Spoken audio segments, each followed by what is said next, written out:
掉種過的花，重新的出發，放棄理想吧。別再看塵封的喜帖，你正在要搬家。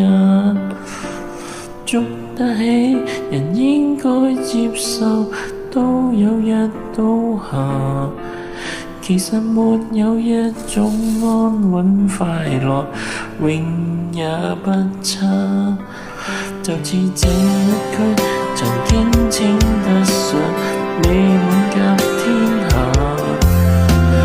但心眼全皆於單位，快要說滿烏鴉。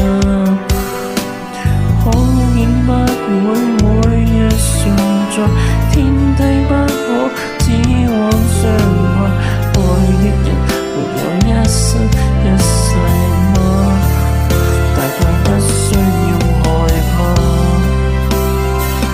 忘掉愛過的他，當初的喜帖根本印着那位他，裱起婚紗照那道牆及一切美麗舊年華，永一同補漆下。忘掉有過的家，小餐台、梳化、雪櫃及兩份紅茶，溫馨的光影不過這出到期拿回嗎？等不到下一代是嗎？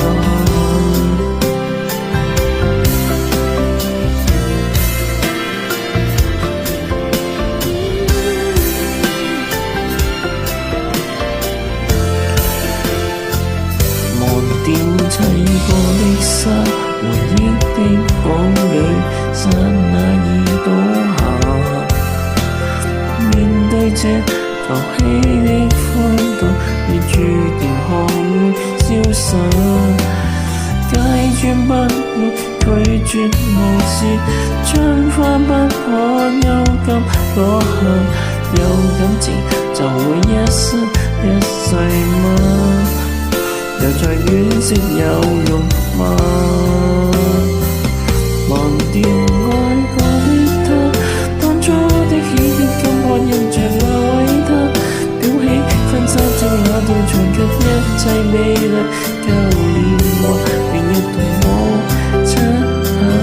忘掉有過的家，小餐台、梳化、雪櫃及兩份紅茶，溫馨的光景不過這出到期拿回嗎？終須會是神都別怕，